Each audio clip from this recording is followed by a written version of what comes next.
Japan, America और Europe के किले को भारत ने ढा दिया है। वहीं चीनी किले का तो हाल ये है कि भारत ने इतनी बुरी तरीके से रौंदा है कि अब पहचान में नहीं आ रहा। ऐसा मैं क्यों कह रहा हूं, ये खबर आपको आज बता देगी। और यकीन मानिए, हर भारतीय को बहुत ज्यादा प्राउड और गर्व होना चाहिए कि भारत ने इतना ज्यादा बड़ा कारनामा कर दिखाया है। क्योंकि भारत की हर एक चीज को जब यूरोप, अमेरिका, जापान, इवन चीन से कंपेयर किया जाता है, उनसे तुलना करी जाती है, तो अमूमन हमें कमतर बताया जाता है कि हमारी ना तो क्वालिटी उस स्तर की है, ना ही हम क्वांटिटी उस स्तर की बना सकते हैं। यानी कि हम इन बड़े जायंट के साथ ना तो कंपेयर कर सकते हैं अपने आप को, ना कंपीट। और इसीलिए कई लोग तो ये भी कहते हैं कि भारत वर्ल्ड फैक्ट्री बनने का जो ख्वाब है वो छोड़ दे, और ना ही भारत ये ख्वाब देखे कि वो एक दिन सुपर पावर बनेगा, खास करके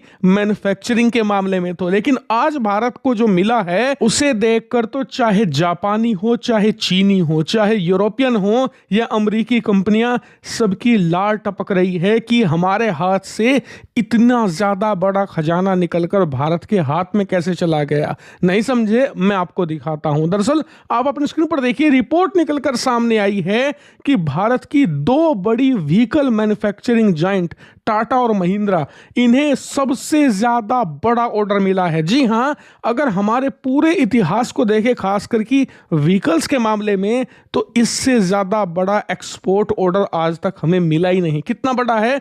दरअसल महिंद्रा को मिला है 35,000 व्हीकल एक साथ एक्सपोर्ट करने का ऑर्डर।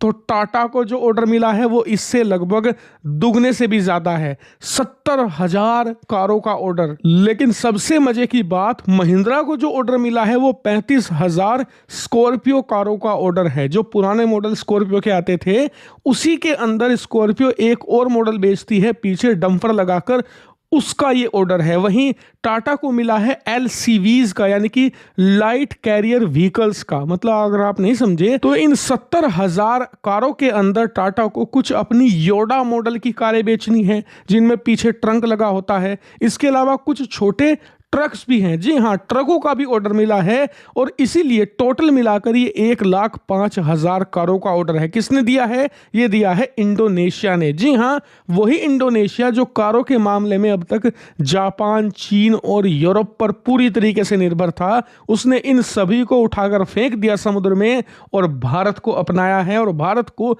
सबसे भयंकर ऑर्डर दिया है। लेकिन खासियत इस ऑर्डर की नहीं है, खासियत इस बात की है कि अभी तो इंडोनेशिया इससे भी ज्यादा बड़ा और भयंकर ऑर्डर भारत को देगा। वो इसलिए क्योंकि इंडोनेशिया की सरकार ने हाल ही में एक अपने यहां आंगनवाड़ी जैसी स्कीम लॉन्च करी है, और इसीलिए इन्हें चाहिए ऐसी बहुत सारी कारें जिससे कि इनके जो दूर दराज के गांव, शहर, इलाके हैं, वहां तक सरकारी अफसर और सरकारी मदद पहुंच सके। इसीलिए इस प्रकार के लाइट कैरियर व्हीकल्स को ये ऑर्डर कर रहे हैं, जिसमें आदमी भी बैठ सके, सामान भी जा सके और मदद के साथ साथ सरकारी डाटा भी इकट्ठा हो सके। और हम सब भारतीयों को बहुत ज्यादा प्राउड फील होना चाहिए, क्योंकि जो ये पूरा कॉन्ट्रैक्ट था ना, ऐसा नहीं कि सिर्फ इसमें भारतीय कंपनियां थी, नहीं, इसमें चीनी कंपनियां थी, यूरोपियन कंपनियां थी, अमेरिका की तो कम से कम 3 से लेकर 4 कंपनियां थी।